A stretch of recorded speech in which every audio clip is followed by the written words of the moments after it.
interessante porque nós, às vezes, não entendemos como funcionam essas questões, né?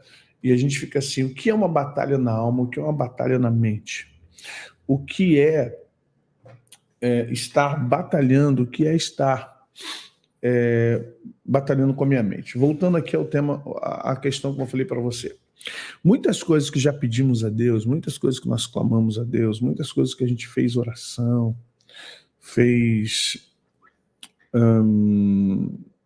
a gente fez campanha, né, e uma série de outras coisas mais que a gente está sempre fazendo. Muitas dessas coisas, a gente fala assim, poxa Deus, eu queria tanto, por que não se realiza? Eu leio o Salmo 37, verso 4, agrada-te do Senhor, Ele satisfará os desejos do teu coração, mas Deus não está, parece que Deus não está se agradando de mim, parece que os desejos do meu coração não estão sendo de forma alguma sendo concretizados. Entre o que você pede, entre o que Deus ouve e aquilo que Deus envia, há um processo de recepção. Você transmite a sua necessidade. Você vai lá e fala para Deus. A Bíblia diz, pedi, pedi. Jesus fala, pede, pede, será dado. Batei, abre-se usar. Tiago diz, não tem porque não pede. Quando pede, pede mal. Então você, com base nisso, assim, não, eu posso e devo pedir coisas a Deus, porque eu sei que Deus me ouve e Deus tem vontade de me atender. Há coisas que Deus vai te atender porque é misericórdia, bondade e misericórdia, porque nós temos que viver e sobreviver. Agora, há coisas pessoais, extremamente pessoais, em que nós, não é que Deus não quer nos dar, é que nós, num dado momento, não estamos prontos, aptos a entender, receber, e mesmo que venhamos a receber, nós não temos a capacidade, muitas vezes, de receber em nós, receber aquilo que Deus tem para nós. Não sei se eu estou me fazendo claro. Porque muitos de nós está em batalha, com um nível de batalha na alma muito grande. E esse nível de batalha, ele precisa ser vencido, esses níveis precisam ser vencidos. Agora, que batalhas são essas? Quais batalhas são essas? Como é que é isso? Então vamos lá. Primeira coisa que você vai entender nesses níveis de batalha, né? Formação cerebral e formação social. Eu quero vir para a parte humana, porque aí na quinta-feira eu vou dar continuidade. Gente, a formação cerebral, ela está interligada à formação social e a formação social está interligada à formação cerebral. Como assim? Você tem a formação cerebral desde da sua concepção, né? Desde o momento que você está se desenvolvendo no ventre materno, no útero. Então, ali, todas as decorrências e ocorrências genéticas, né, as informações, as memórias, ou seja, a questão biológica, a formação de alma, tudo isso está sendo ali no ventre da mãe, está sendo formado, e se você é uma criança que virá, aspas, neurotípica, normal, você virá pronta para viver o mundo, e dentro desse viver o mundo você vai ter as suas emoções, existencialidades, suas dificuldades, suas primeiras lágrimas, suas primeiras decepções, as malcriações, as revoltas, aquilo que faz parte do ser humano e vai formando a criança lá na primeira infância, ok?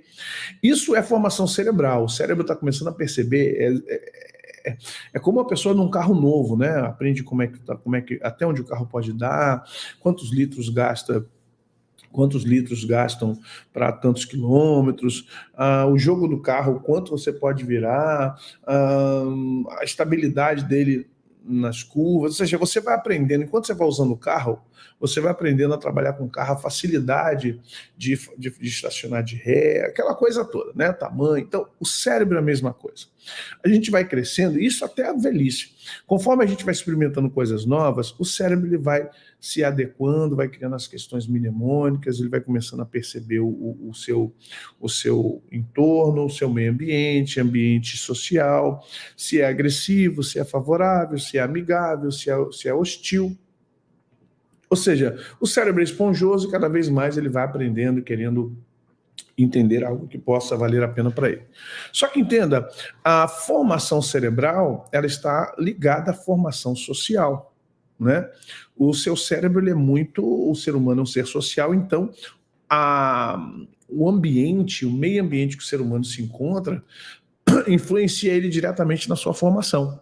Tanto que você pode pegar um grupo, né, um grupo de estudo na pedagogia, né, você vai estudar os teóricos aí, Henri Vallon, Piaget, Vygotsky e outras pessoas mais lá na base da psicopedagogia, da pedagogia dos anos 1900, anos 1800, 1900, e eles vão explicar questões biológicas, eles vão falar de questões, predisposições para aprendizagens, e aí partes do cérebro que vão determinar as questões espaciais, matemáticas, musicais, a questão límbica, as questões da percepção que cada criança vai ter, do lúdico, daquilo que é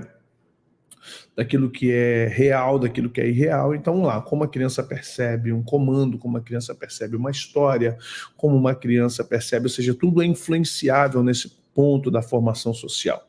Então, o seu cérebro, ele tem uma formação que, em parte, a partir de um dado momento, a partir de um certo momento, você entenda que o seu cérebro, ele vai se adaptar para a sua sobrevivência. O comando é esse. Um cérebro, ele está se prontificando, ele está se blindando, ele está se aprendendo, ele está se moldando, ele está se qualificando para manter a vida do corpo e de tudo que há nesse conjunto de vida biológica, ok? Não confunda cérebro com alma, né, nem com espírito. Então, a sua formação cerebral, ela é muito parte da formação social. Sim, Oisel, por isso que há vários níveis de consciência. Isso, porque consciência é uma coisa, mentalidade é outra, cérebro é outra. Então, vamos entender o que está acontecendo aqui. Quando você tem essa percepção... Opa, deixa eu jogar para cá. Quando você tem essa percepção de que essa formação cerebral tem muito a ver com a sua formação social, num grupo de estudo, você vai pegar crianças de 6 a 10 anos, tiradas da favela, do campo que eu falo do interior, do subúrbio de uma cidade grande, de um bairro de classe média e de um bairro de classe alta. O que vai acontecer com essas 5 crianças? Elas são iguais? De 7 a 10 anos? Se você olhar para a compreensão física, talvez sejam iguais. Mas quais serão os gostos? Uma criança de favela, ela sabe soltar pipa, ela joga bola de gude, ela tem um linguajar, né, bem mais, como é que eu posso dizer? Um linguajar mais popular ou populesco, né? Ela tem um linguajar bem mais popular. A criança da favela, assim como a do subúrbio, né, vai ter uma comunicação muito mais direta com o mundo, elas vão expressar situações diferentes das outras crianças, por exemplo, da classe média e da classe alta. A do interior, ela vai ter uma memória, vai ter um trabalho muito de visualização, memorização, questões braçais, uma predisposição física, tanto como da criança da comunidade da favela e da periferia e do campo, eles terão disposição físicas idênticas, mas não iguais. Por quê? A criança do campo, ela lida com animais desde pequeno. A criança do campo, ela não vai ter medo de barata, literalmente não vai ter medo de rato, não vai ter medo de bicho nenhum. Por quê? A criança no campo, tô falando campo, que tem um campo agora que é Nutella, né? Tem um campo que ninguém tem cavalo, não tem vaca. O cara que mora no campo, mas anda de moto, ouve funk, eu nunca vi isso. A pessoa no interior da roça ouvir a Anitta. O Satanás tomou a roça do Brasil.